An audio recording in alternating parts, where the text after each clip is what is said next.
Bonjour à tous mes chers amis, merci de me retrouver dans cet épisode 2 de mon histoire de fantôme. Vous avez été assez nombreux à m'envoyer des messages pour me demander la suite de mes aventures fantabulesques. Euh, on peut pas vraiment dire que c'est des aventures fantabulesques quand même, mais voilà. Allez donc sans plus tarder, on y va pour la suite. Alors donc petit récapitulatif, pour ceux qui n'avaient pas encore vu la première vidéo, je vous invite à la regarder pour que vous puissiez vous retrouver dans le temps. Après, si vous n'avez pas regardé la vidéo, c'est pas grave en soi, puisque là on va traiter d'un nouveau chapitre de mon histoire, donc même si vous n'avez pas encore eu les premières infos, c'est pas très très grave. Alors, on va faire un bond dans le temps, puisque dans la première vidéo, je vous ai raconté ma rencontre avec tout cet univers paranormal, avec toutes ces premières entités qui ont pu se manifester. Cette fois, on fait un bond dans le temps, puisque quand on a quitté notre logement, j'avais environ 8 ans. Puisque ça a commencé, j'avais 7 ans, ça a duré environ un an, ce petit bazar.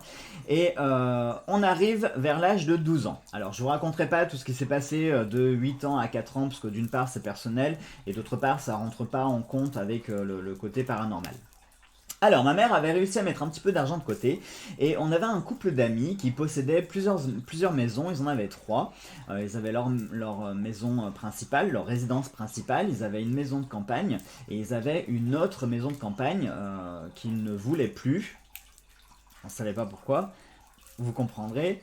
Ce couple d'amis avait fait un prix à ma mère pour pouvoir acquérir cette maison.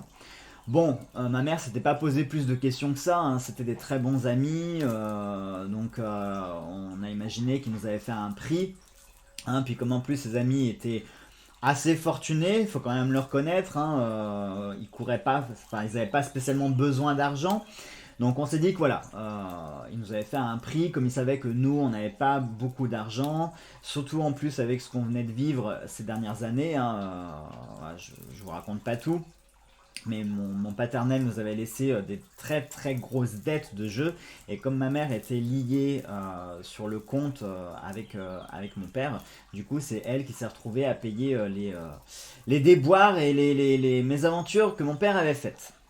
Bon bref, donc comme ils étaient au courant de tout ça, on s'est dit que voilà, il nous faisait une fleur, hein, et qu'il nous faisait un petit prix. Mais quand je dis un petit prix, c'est vraiment un petit prix.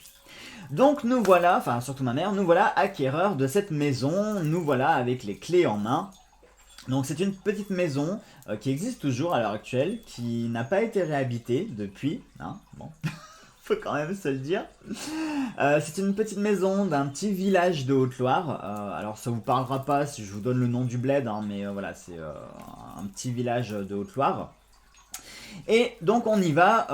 Avant d'emménager dans cette maison, elle avait besoin d'un rafraîchissement, elle avait besoin de travaux de rénovation parce que ça faisait un petit moment qu'elle n'avait pas été habitée. Donc voilà, il fallait un petit peu rafraîchir tout ça. Donc on commence à faire les travaux, ma mère étant titulaire d'un CAP plâtrier peintre décoratrice d'intérieur, parmi ses multiples diplômes. Donc pas de souci, on achète les matériaux premiers, etc., enfin les matières premières, et on commence à faire les travaux de rénovation. Bon, la première petite tuile, hein, la petite, la petite tuilasse, hein, qui arrive, c'est que quand on a commencé nos travaux, on a eu un nid de guêpes qui s'était installé dans la maison. Et les guêpes en fait descendaient par les trous des lustres, hein, comme les lustres n'étaient pas encore mis, les guêpes sortaient en fait par les trous, par les plafonds comme ça. Bon, et quand je vous dis guêpe, je vous parle pas de la gentille petite guêpe toute mignonne, hein, qui fait environ 1 cm qu'on trouve dans nos villes. Non, je parle de la bonne guêpe de combat quand même, hein, le machin qui fait 15 cm avec un dard comme ça, la bonne guêpe de combat quand même, hein. J'exagère. Mais voilà, c'était de la bonne grosse guêpe. C'était pas du frelon, hein, c'était de la guêpe.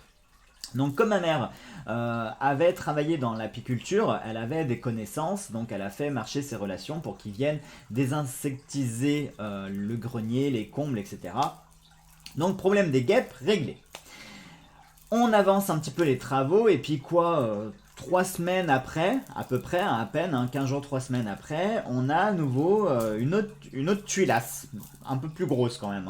C'est-à-dire qu'on a eu à nouveau un nid d'insectes qui s'est installé et qui descendait à nouveau par les trous des lustres. Sauf que cette fois-ci, c'était pas de la guêpe de combat, non, on est passé sur la gamme au-dessus, c'est-à-dire qu'on est passé sur du frelon quand même. Voilà. Donc pareil, rebelote, ma mère fait intervenir ses relations pour faire exterminer tout ça. Et puis voilà. Donc les travaux avancent doucement mais sûrement, donc on refait les murs, on isole les murs avec des peintures spéciales anti-humidité, des plaques de polystyrène pour justement protéger les murs, enfin on avait refait toute l'isolation. Et régulièrement, quand on revenait le lendemain dans la maison pour avancer les travaux, on constatait que déjà des premières taches d'humidité ressortaient sur les murs et qu'on avait les murs qui sointaient. Alors, je ne saurais pas comment vous l'expliquer, mais on avait les murs qui transpiraient. Voilà, c'est... Ouais, je pense que c'est bien approprié. Les murs transpiraient. C'est-à-dire que quand vous mettiez votre main sur le mur, qui était tout propre, qui était tout refait à neuf, on sentait des gouttes de l'eau, je sais pas, mais les murs transpiraient et ils sointaient. Donc bon, on essayait de nettoyer ça au fur et à mesure, on changeait les peintures, on achetait d'autres matériaux pour refaire les murs, et puis bon, on s'est dit peut-être que ça venait aussi du fait que comme la maison était pas très loin d'une rivière, on s'est dit peut-être que c'est l'humidité de la rivière qui fait remonter, qui doit passer par infiltration dans le sol et qui remonte dans les vieux murs de la maison et qui font une espèce de condensation. Voilà, on se posait pas plus de questions que ça. Malgré ce qu'on avait vécu quand même, mais il faut pas avoir le mal de partout non plus, surtout quand on est dans ce milieu, il faut pas avoir des fantômes de partout parce que sinon vous finissez parano, voire fou. Voilà. Il faut aussi parfois raisonner de façon logique. Donc on continue nos travaux et l'emménagement se passe bien, enfin voilà, les premiers, on va dire, les premières semaines, les premières semaines, voire mois. Oui, voire moi. On a eu une période, les tout débuts, où tout s'est relativement bien passé. Il n'y avait pas de souvenirs. Après, c'est vrai que c'est toujours un petit peu plus difficile. Peut-être que si ma mère vous parlerait, elle se souviendrait de choses qu'elle avait notées. Moi, c'est vrai qu'à 12 ans, en plus, je faisais ma rentrée au collège. Le collège, ça a été très compliqué pour moi. Donc c'est vrai que je pensais pas forcément à ce qui se passait dans la maison, enfin j'avais d'autres choses, puis comme j'avais mes problèmes de santé, j'avais les problèmes aussi avec la séparation de mes parents, parce que moi j'ai passé une bonne partie de mon enfance et de mon adolescence, soit dans les tribunaux, soit dans les hôpitaux, voilà. Donc je cache pas que les fantômes dans la baraque, c'était un petit peu le cadet de mes soucis, voilà. Et en fait, tout a commencé, en fait ça s'est dégradé assez rapidement et de façon violente. Alors dans l'ordre chronologique, je ne saurais pas vous remettre exactement qu'est-ce qui a commencé dans l'ordre. Autant pour les premières manifestations, ma première rencontre, je me souviens très précisément tout dans l'ordre. Autant là, il y a eu tellement de choses que c'est très compliqué en fait de remettre par ordre chronologique. Donc ce que je vais faire, je vais vous livrer tout simplement tout ce qu'on a vécu dans cette maison. Régulièrement, les soirs, alors les week-ends, je faisais venir mes amis qui venaient dormir chez moi. Et tous mes amis, nous les premiers, on était témoins en fait que le soir venu, alors nous, pour que vous ayez une image de la maison était en 4 étages. C'est-à-dire que vous aviez une cave où il fallait vraiment descendre pour accéder à la cave puisqu'elle était vraiment en sous-sol qui faisait quasiment la superficie de la maison. Vous aviez le rez-de-chaussée et ensuite vous aviez un étage et encore au-dessus vous aviez un grenier, les combles qui faisaient toute la superficie de la maison. Nous, pour des raisons budgétaires, on n'avait pas les moyens de tout refaire, surtout en plus, ma maman, elle était toute seule pour tout faire, donc assumer ses journées de travail, puisque à cette époque-là, elle travaillait de 2h du matin jusqu'à 20h le soir, toujours pour éponger les bêtises de mon père, plus maintenant le crédit de la maison, etc. Donc ma mère faisait 2 travails qu'elle a assumé pendant près de 20 ans. Voilà. Donc ce qui fait que on avançait les travaux comme on pouvait avec le temps qu'on avait et surtout avec les moyens qu'on avait aussi. Hein. Donc du coup on avait décidé qu'on habiterait que au premier étage et que petit à petit on ferait avec le temps, on s'occuperait du rez-de-chaussée. Voilà. On ne pouvait pas tout faire en même temps. Donc, les soirs, arrivé le soir, c'était principalement la nuit. Au début, ça commençait la nuit. C'est qu'après que ça s'est vraiment dégradé et qu'il n'y avait plus d'heures en fait et que ça se manifestait à n'importe quelle heure. Mais au début, ça a commencé principalement la nuit. Et c'était assez discret puisqu'en fait, donc au premier étage, pareil, je vais vous donner une image pour que vous puissiez visualiser. Vous rentriez, vous aviez un tout petit hall d'entrée qui était carré. Donc vous aviez une grosse porte qui s'ouvrait. Tout de suite à droite, vous aviez une autre porte qui s'ouvrait sur la cuisine. La cuisine qui était ouverte sur l'espace salon-salle à manger. En face, vous aviez une porte qui donnait sur la salle de bain. Oui, je sais, c'était assez atypique comment c'était fait. Mais c'était une vieille maison, donc c'est vrai que tout était atypique en fait. Vous aviez, quand vous avancez dans la partie salon, vous aviez une espèce de petit perron. Avec un côté une porte avec ma chambre et à côté de ma chambre l'espace buanderie. Enfin c'était une grande pièce qu'on avait aménagée en buanderie. Et de l'autre côté du perron vous aviez une petite marche qui descendait sur la chambre d'amis et à côté la chambre de ma mère. Voilà. Et très souvent mes amis dormaient du coup dans la chambre d'amis et moi dans ma chambre donc en face.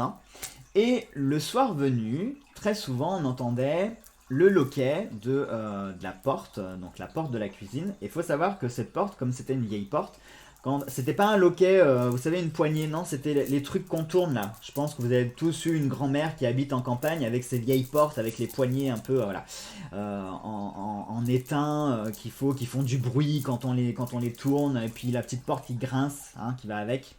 Voilà. Donc on avait souvent ce bruit de ce loquet qui s'ouvrait avec la porte qui grinçait et on entendait des bruits de pas sur le plancher. En plus, comme c'était une vieille maison, du coup on reconnaissait bien les bruits de pas sur le plancher.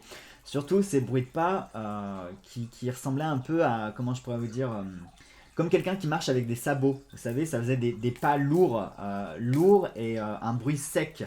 C'était pas quelque chose, quelqu'un qui marche en pantoufles. Non, c'était pas un bruit étouffé, c'était un bruit sec et assez lourd. Et donc voilà, ça a commencé comme ça. Bon. Au début, on se posait pas plus de questions que ça, parce qu'on se dit c'est une vieille maison, le soir la maison elle vit, donc les pierres elles bougent, le bois craque, c'est normal. Donc voilà, on se posait pas plus de questions que ça. Et puis petit à petit, les choses ont fait qu'on a commencé à se poser d'autres questions, enfin qu'on commençait à se poser des questions tout court. Puisque on avait également 2 chiens d'attaque à l'époque, comme mon père nous faisait pas mal de problèmes avec sa poufiasse. Désolé. Comme il nous faisait pas mal de problèmes et que moi j'étais quand même souvent seul dans cette maison, ma mère travaillait la journée, donc on était dans le dressage de chiens d'attaque et de défense. Et on avait 2 gros bergers allemands qui étaient donc dressés à l'attaque et à la défense. Quand je vous dis 2 gros bergers allemands, c'est-à-dire on parle de molosses, les bestioles qui font 45 kilos chacune, qui ont des têtes de loup, qui ont des pattes d'ours. Vraiment la bonne grosse bestiole quand même, le bon gros berger allemand. Voilà. Et nos chiens avaient peur de rien. Mais quand je dis peur de rien, c'est-à-dire qu'on en avait un sur les 2 en fait. On avait un chien de beauté et un chien vraiment de travail. C'est-à-dire que... alors, c'est pas qu'il était pas beau, Orca. On l'avait appelé Orca. À la base, il s'appelait Oscar. Et ma mère n'arrivait pas à prononcer Oscar. Et à chaque fois, elle disait Orca. Voire Orsec des fois. Donc du coup, ça s'est transformé en Oscar. Ça s'est fini en Orca. Donc Orca, c'est pas qu'il était pas beau, mais c'est que ce chien était fêlé, dans le sens que voilà, il vous défendait jusqu'à la mort, ce chien. Il était vraiment... notre chien de beauté, Wolfen, lui, voilà, pareil, c'était le gros nounours super gentil, mais par contre, voilà, qui montrait les crocs dès qu'il fallait défendre sa maison et sa famille. Et nos chiens, régulièrement, en fait, quand on venait les voir, quand on venait les nourrir, les sortir, etc., eh ben, on les retrouvait dans le coin de leur pièce parce que eux, on leur avait donné tout le rez-de-chaussée. Et parce qu'en fait, pour rentrer chez nous, il fallait passer par le rez-de-chaussée, hein. Il fallait passer en fait par la porte du garage et il fallait passer par le rez-de-chaussée. Donc du coup, s'il y avait un voleur ou qui que ce soit, il se faisait bouffer par les chiens. Et nos chiens, à chaque fois qu'on venait les voir, on les retrouvait blottis l'un contre l'autre dans un petit coin de la pièce, tout tremblotant, la queue entre les jambes, les oreilles baissées, pas très normal, hein, un comportement pas très normal pour des chiens qui sont censés avoir peur de rien. Et puis on commençait à noter que nos chiens, ils commençaient à pas dire mourir, mais plus les mois passaient en fait, et plus on voyait qu'ils perdaient du poids, ils perdaient leur poil par grosses touffes, qui chopaient des plaques sur la peau, comme s'ils étaient maltraités, comme s'ils étaient battus. Enfin voilà. Bon, ce sujet, vous m'excuserez, hein, m'en voulez pas, mais j'en parlerai pas plus de mes chiens parce que c'est une blessure encore qui est ouverte et qui saigne encore beaucoup parce que mes chiens, surtout mon Wolfen, voilà, c'était mon chien. Et bref, et on a été obligé de faire quelque chose parce qu'on n'a pas eu le choix. Mais je vais pas en parler plus parce que je sens que les larmes commencent à monter. Donc. Bref. Et régulièrement, donc moi, comme je commençais un petit peu à prendre peur dans la maison, mes amis venaient très souvent pour dormir chez moi. Et quasiment après, tous les soirs, on avait droit à ces bruits de pas.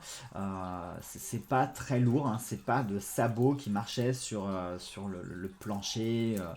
Et en plus des pas, on avait également des respirations qui allaient avec. Mais les respirations, je vais vous faire un petit son, hein. Voilà les respirations qu'on avait, ça faisait...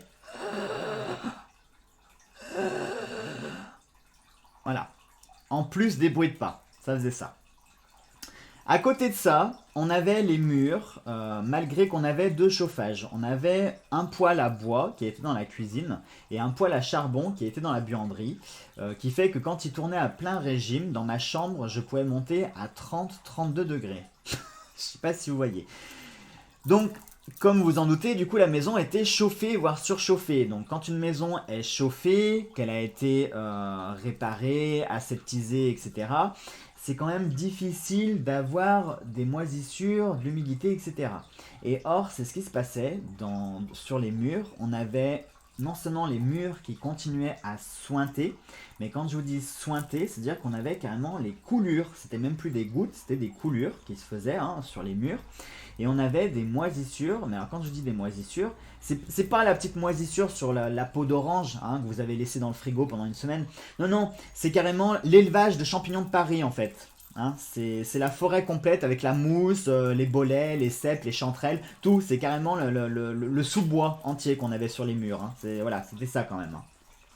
Plus tous les insectes qu'on avait, les problèmes d'insectes qu'on avait dans la maison, qu'on comprenait pas d'où ça venait, hein, parce qu'on avait souvent la visite, à nouveau, d'insectes qui piquaient, des nids de fourmis volantes, enfin des choses, mais voilà, qui étaient complètement aberrantes. Je vous livre un petit peu tout, je suis désolé, hein, c'est vrai que je vous livre toutes les informations, mais comme je vous l'ai dit, c'est difficile de tout classer par ordre chronologique parce que il s'en est tellement passé que c'est compliqué de tout vous dire.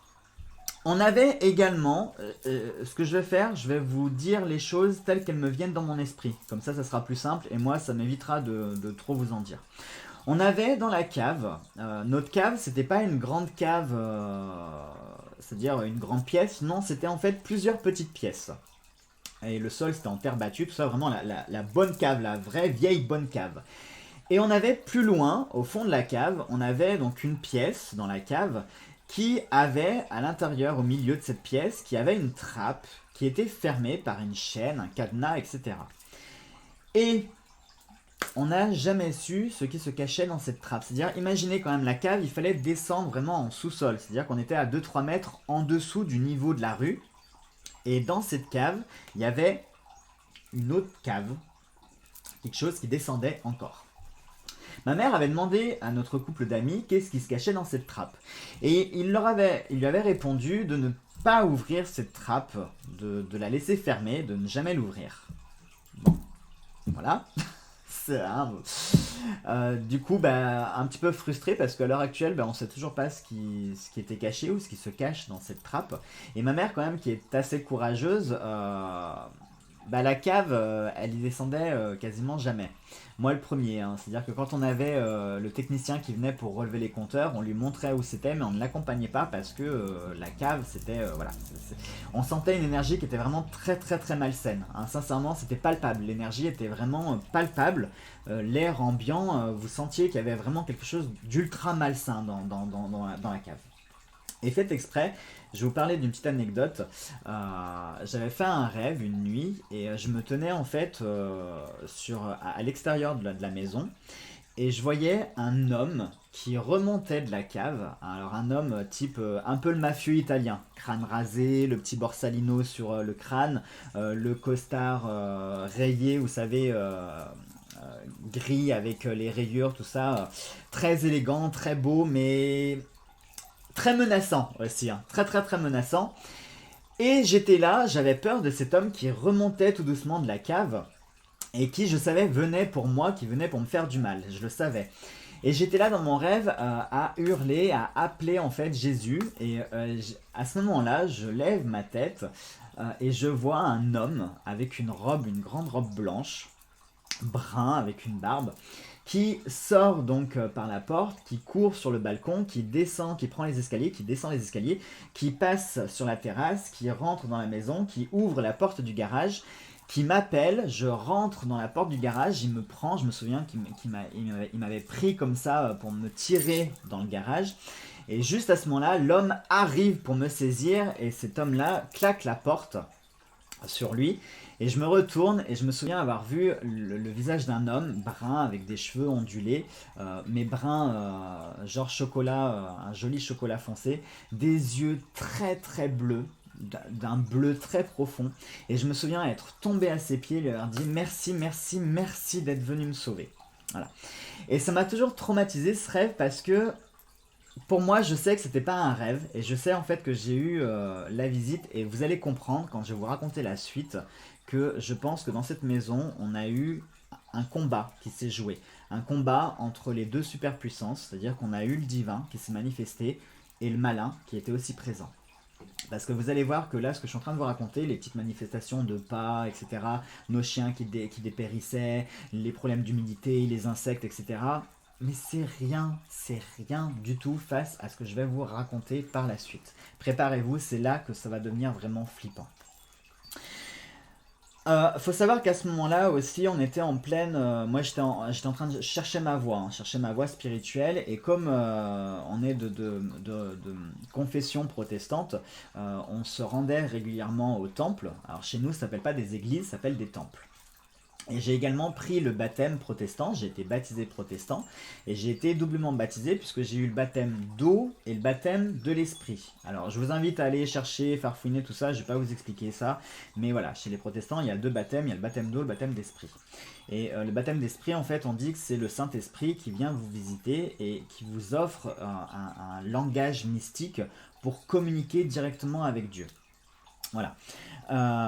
C'est important que vous le sachiez parce que c'est pour la suite en fait de l'histoire, hein. Tout ce que je vous raconte en fait, c'est pas juste pour vous le raconter, c'est pour vous offrir un contexte et pour que vous puissiez comprendre toute la suite. Ensuite, donc on a nos chiens qui dépérissent, qui sont à deux doigts de mourir, les insectes, les problèmes d'humidité, enfin de moisissure, de tout qui sort partout dans la baraque, avec toujours cette odeur très agréable. C'est-à-dire qu'il y avait une odeur permanente dans la maison de pourri, voilà, de pourri, de moisi, de viande avariée. Parfois, il y avait toujours cette odeur latente de choses qui sentaient mauvais, voilà, mais vraiment mauvais. Mais là aussi, bon, il y a des fois, on se posait pas trop de questions parce qu'on se disait c'est une vieille maison, c'est peut-être les canalisations. Enfin, vous voyez, malgré ce qu'on vivait, on essayait quand même de garder l'esprit ancré sur terre, hein, parce que comme je vous l'ai dit, les hôpitaux, les tribunaux, les problèmes d'argent, etc., plus les fantômes, rapidement, vous perdez pied complètement si vous essayez pas de lutter pour garder les pieds sur terre. Donc c'est important de réfléchir de façon rationnelle également. Et donc tout ça, mes amis qui venaient dormir les week-ends, donc avec ces fameux bruits de pas, plus les respirations. Hein. Et puis il y a eu un jour où ma mère ne devait pas travailler. Normalement, elle devait être de repos. Et à quelques heures de prendre son service, donc elle travaillait pour un journal local, elle distribuait le journal toutes les nuits. Et la veille, à quelques heures de prendre son service, son patron l'appelle pour lui dire: oh là là, Birgit, j'ai personne sur le coup, est-ce que tu peux venir, voilà.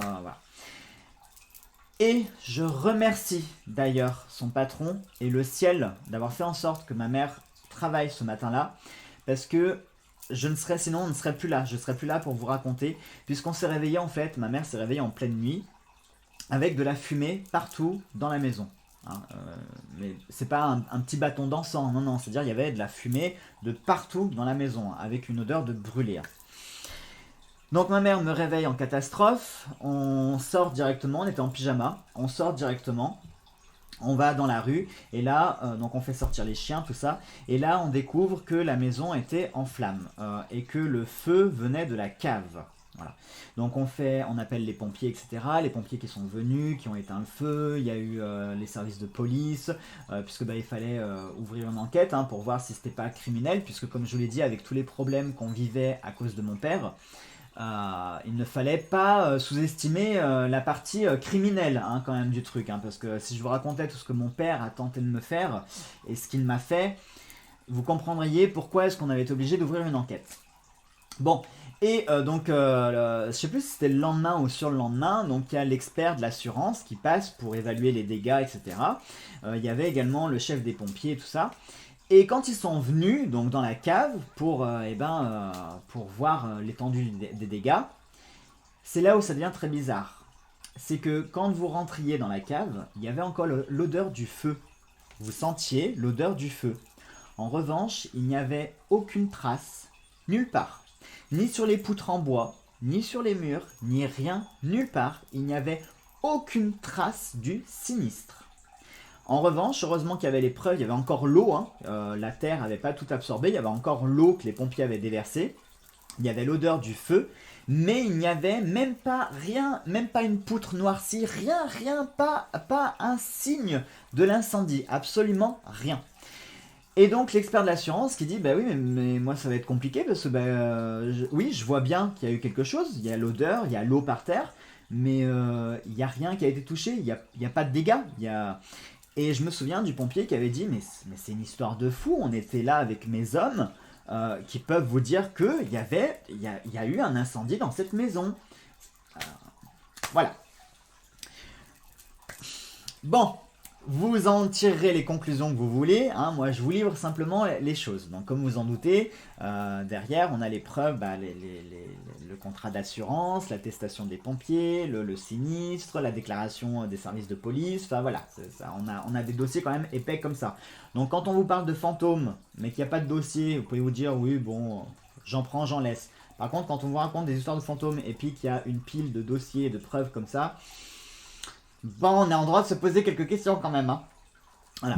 Ensuite, autre manifestation, c'était un jour où ma mère n'était pas là, j'étais en train de faire la vaisselle, et à ce moment-là, je suis en train de faire la vaisselle, et j'entends un gros bruit, quelque chose qui se casse derrière moi, un gros bruit de vitre qui se casse.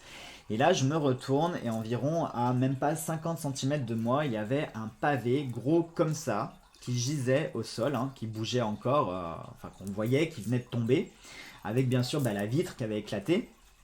Et je regarde tout de suite par la vitre, et là je vois mes voisins. Donc on avait en fait, notre maison était accolée à une autre maison, avec un petit couple de personnes âgées, et qui étaient des vrais concierges. Mais les vrais, vous savez, dans les villages, il y a toujours ce couple de concierges qui sait tout sur tout le monde, qui passe ses journées assis sur sa petite chaise pliable pour regarder tout ce qui se passe. Ben voilà, et nous on avait ce couple, et il était juste à côté.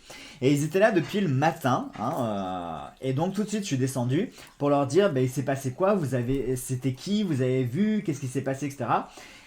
Et c'est là aussi où ça devient bizarre, c'est que le petit couple me répond: on a vu personne, on s'est juste retourné et on a entendu le bruit de la vitre qui s'est cassée, donc on s'est retourné au même moment pour regarder. Et on a vu, il n'y avait personne. Effectivement, dans la rue, il n'y avait personne. Donc rebelote, on réappelle les services de police qui viennent faire des photos de la scène, etc.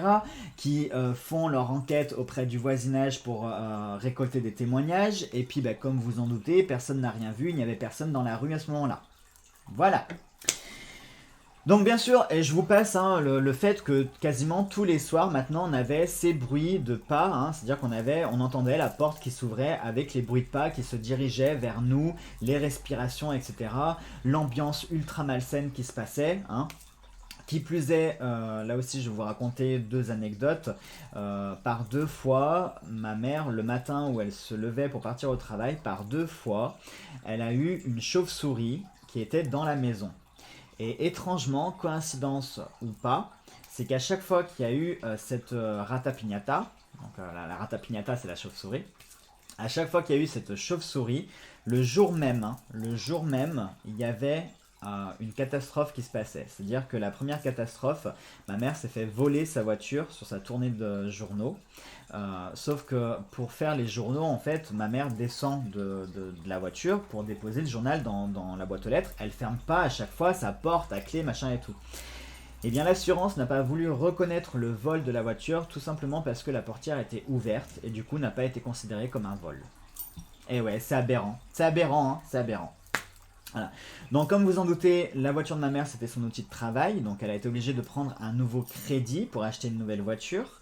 Cette voiture qui a eu un vice de forme, c'est-à-dire qu'elle a eu un problème dès sa création. Écoutez bien le délire quand même, c'est-à-dire que la maison, alors je ne ferai pas la pub pour la marque de la voiture, mais la maison de cette marque a reconnu qu'effectivement la voiture avait un problème lors de sa création, mais pour une raison complètement inconnue et inexplicable, n'a pas voulu rembourser quoi que ce soit. Et du coup, ma mère a dû reprendre écoutez bien, un 3e crédit pour acheter une nouvelle voiture de nouveau. Donc, elle s'est retrouvée avec 3 crédits de voiture, plus le crédit de la maison. On arrivait péniblement à se sortir des problèmes financiers que mon père nous avait laissés. Et à cause de tous ces problèmes, on retournait encore dans les problèmes financiers. Voilà, ça aussi c'est important que vous le sachiez. Donc la première chauve-souris, c'était le vol de voiture de ma mère. Et la deuxième chauve-souris de la maison, dans la journée, on a eu en fait les huissiers qui sont venus pour saisir notre résidence principale et nous retrouver une nouvelle fois dehors. Parce qu'en fait ma mère avait été obligée d'ouvrir un dossier de surendettement parce que elle s'en sortait plus. Le pire c'est que l'assurance a reconnu que c'était pas de sa faute, la maison de la marque de voiture avait reconnu qu'effectivement c'était pas de sa faute, donc on avait toutes les preuves qui montraient que ce n'était pas de la faute de ma mère qu'elle s'était retrouvée dans cette situation là. Et malgré tout, donc, elle avait ouvert un dossier de surendettement. Et après 10 ans de combat avec le dossier de surendettement, pour comment on appelle ça, pour épurer la dette, ils ont saisi en fait la maison. Donc on s'est retrouvé une seconde fois dehors. Bon, ça c'est la fin de l'histoire, c'est la dernière chose. Mais juste pour vous dire, voilà, par rapport aux chauves-souris, à chaque fois, les 2 chauves-souris qui sont venues, qui étaient prisonnières dans la maison, ont à chaque fois été annonciatrices d'une grande catastrophe. Voilà. Donc c'est pour ça que c'est important d'interpréter les signes, de toujours être à l'affût. Je vous raconterai pas aussi tout le reste parce que ma mère a vécu plein de choses aussi dans sa voiture. À plusieurs reprises, en fait, elle a eu sa mère qui lui était apparue sur son tableau de bord. Elle a eu aussi des voix dans sa voiture qui lui ont dit résiste à plusieurs reprises. Il y a un matin aussi, un jour où elle est arrivée et elle s'était pris un enjoliveur sur l'autoroute. En fait, une voiture avait perdu un enjoliveur. Et l'enjoliveur, au lieu de rouler tranquillement sur la route, non, il a sauté et il a volé, genre comme un frisbee, et il a traversé le pare-brise de ma mère, de la voiture de ma mère. Donc, manquant de la louper, ça me rappelle vaguement une histoire, quelque chose qui brise une vitre, qui passe à quelques centimètres de vous, ça me rappelle vaguement ce que j'avais vécu moi personnellement, voyez ? Donc là, on n'était plus du tout sur l'entité, celle que j'ai rencontrée à mes 7 ans, qui était relativement pacifique et qui semblait montrer qu'elle voulait communiquer avec nous. Non, là on était sur une entité qui nous voulait du mal, mais vraiment du mal physiquement, c'est-à-dire entre nous faire brûler, entre nous tuer, là pour le coup on a vraiment une entité démoniaque. Et donc on a fini par appeler notre pasteur, hein, donc chez nous, chez les protestants, ce n'est pas un prêtre, c'est un pasteur. Et donc on avait appelé notre pasteur pour qu'il vienne, parce que on recommençait à avoir les miquettes, hein, parce qu'on se souvenait de ce qu'on avait vécu déjà il y a quelques années en arrière.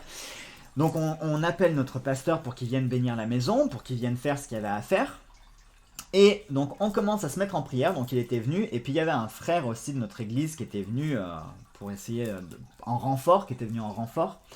On se met donc en position de prière, on ferme les yeux, et écoutez-moi bien, à peine on a eu le temps de commencer notre prière, qu'on a entendu un... C'est même pas un boom quoi, ça a été un mélange de un cri sourd, un cri très sourd, avec un bruit de porte qui s'est claquée en dessous, hein, puisque nous on était au premier étage, je vous rappelle, donc c'était en dessous. On a eu donc un bruit de porte qui s'est claqué. Tous les murs de la maison ont tremblé, mais vraiment, le sol, tout, c'est-à-dire qu'on sentait la secousse, on a senti la secousse. Hein. À ce moment-là, notre pasteur a ouvert les yeux, complètement pétrifié. Il a attrapé le poignet de ma mère en lui disant « Écoutez Birgit, il faut que vous et Jonathan, vous quittiez immédiatement cet endroit qui est habité par le mal. » Mais vraiment, au sens propre du terme. Hein. C'était pas juste une entité, là, c'était habité par le mal complet. Voilà. Donc faites exprès, il n'y a pas eu beaucoup longtemps à attendre puisque la deuxième chauve-souris est arrivée, puis comme je vous l'ai dit, il y a eu la saisie de la maison qui s'est faite. Et je vous raconte pas tout, hein, parce que le quotidien c'était ça tout le temps. C'était entre les bruits de pas, les respirations, les chiens, les portes qui claquaient, les murs qui tremblaient, la moisissure qui sortait, les odeurs de pourri, tout. C'était comme ça tous les jours après. Hein. Tous les jours, tout le temps. Mes amis ne voulaient même plus venir chez moi parce qu'ils étaient tous pétrifiés. La dernière nuit, on dormait en fait dans la chambre d'amis, on était dans le même lit, tous les trois, j'avais mes deux copines plus moi, on était dans le même lit. Et c'est même pas qu'on l'a entendu cette fois-ci, c'est qu'on l'a vu, c'est-à-dire qu'on l'a entendu arriver du hall d'entrée, traverser la cuisine, traverser le séjour pour arriver vers nous. Donc il était en haut sur la petite marche, nous le lit était là. Et en fait, quand on a tourné la tête, quand on a levé la tête, on a vu une masse, en fait, une espèce de masse. Je ne saurais même pas vous dire, ça faisait comme une forme noire, très floue, une sorte de fumée, une fumée de charbon très épaisse. Et ça faisait cette masse, sauf que cette masse, on l'entendait respirer, c'est-à-dire qu'on avait son odeur. Hein, on avait cette... regardez, d'en parler, ça me fait la chair de poule. On avait aussi ce poids comme ça sur le cœur, sur la poitrine, de partout. On le voyait et on entendait ce... Voilà. J'ai mon ami... regardez, je sais pas si vous allez le voir, j'en ai la chair de poule. Hein, tellement ça me rappelle des souvenirs, c'est atroce. Hein. J'ai mon ami qui a fait un bond de 5 mètres du lit jusqu'au lit de ma mère. C'est-à-dire, c'est simple, elle n'a pas touché le sol. Tellement elle a eu peur, hein, quand on dit que la peur donne des ailes, mais c'est vrai. Hein. Mon ami a fait un bond de 5 mètres du lit au lit de ma mère en disant « Ah, Brigitte, j'ai trop peur, il est là, il y a un fantôme, il est là. » Voilà. Ça a été la dernière manifestation, enfin avec mes amis, puisqu'après mes amis ne sont plus venus à la maison. Plus personne ne voulait venir dans la baraque en fait. Hein. Voilà. Et donc, comme je l'ai dit, après, il y a eu les huissiers qui sont arrivés et qui ont saisi la baraque. Donc, on s'est retrouvé une nouvelle fois dehors. Et ma mère en a profité, puisqu'elle a demandé en fait des comptes à ce couple d'amis qui nous avait vendu la maison. Et elle a demandé, elle lui a dit, hein, maintenant, je veux savoir qu'est-ce qui s'est passé dans cette maison. C'était quoi tout ça? Est-ce que vous étiez au courant? Et la réponse est tout autant glaçante. Puisqu'ils étaient parfaitement au courant de cette histoire. C'est d'ailleurs pour ça qu'ils voulaient se délester de la maison. Super sympa les amis, hein, parce que du coup ils nous l'ont refourgué. Donc sympa. Et l'histoire en fait, c'est que le propriétaire qui a fait cette maison, c'est lui qui l'a construite. Et en fait il s'est retrouvé endetté également. Et à tel point que, écoutez bien, et c'est là où ça devient sordide l'histoire. C'est que l'ancien propriétaire a fini par se pendre dans la pièce qui était ma chambre. Et comme il ne voulait pas que la maison appartienne à qui que ce soit, c'est pour ça qu'il s'est pendu dans la maison, afin de toujours protéger la maison pour qu'elle n'appartienne à personne. Voilà le délire. Et là, je vous vois faire le déclic dans votre tête à vous dire oh, mon Dieu, la respiration, le... Oui, vous le visualisez maintenant, la corde comme ça, la corde qui prend le coup et... Hein, ça vous parle mieux. Et là, quand il nous a expliqué ça, tout est devenu logique en fait. Tout, pourquoi est-ce qu'il s'en prenait à nous physiquement?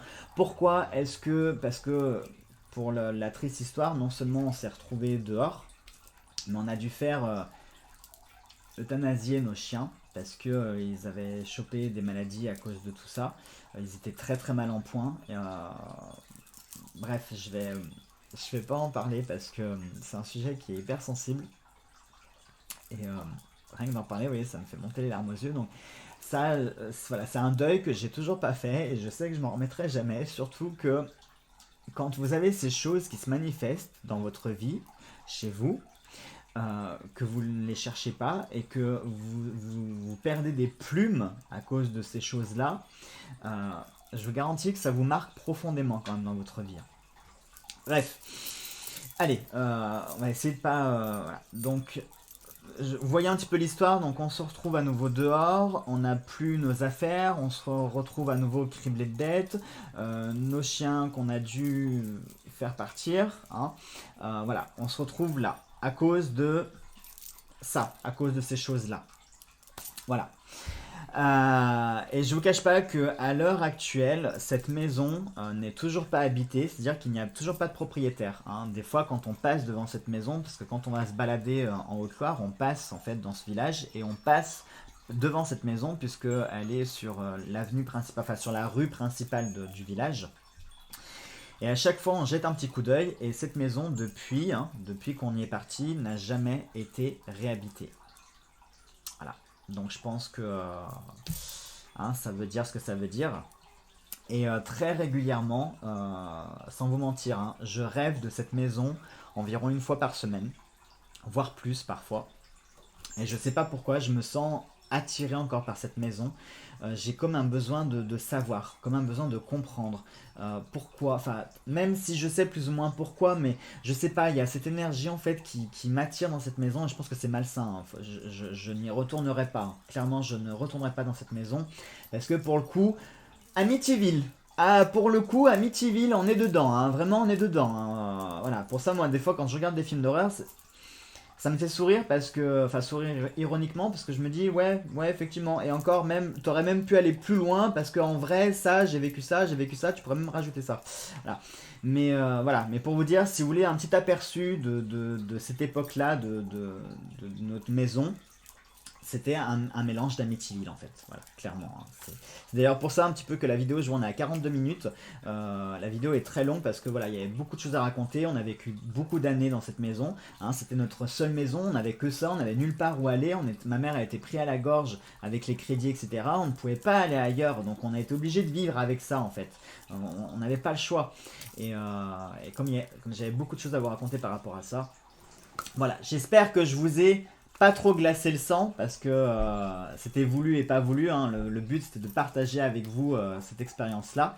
Pour cette deuxième épisode qui m'a beaucoup... ma mère et moi on a été, et encore à l'heure actuelle on en parle souvent encore de cette maison. Hein. Ça nous a profondément marqué. Hein. Même avec mes amis avec lesquels je suis toujours en contact, on en parle encore de cette maison. Hein, en se disant tu te souviens de ça, ça, et ça, et ça, et ça, tu te souviens? Ah ouais, ça j'avais oublié ça.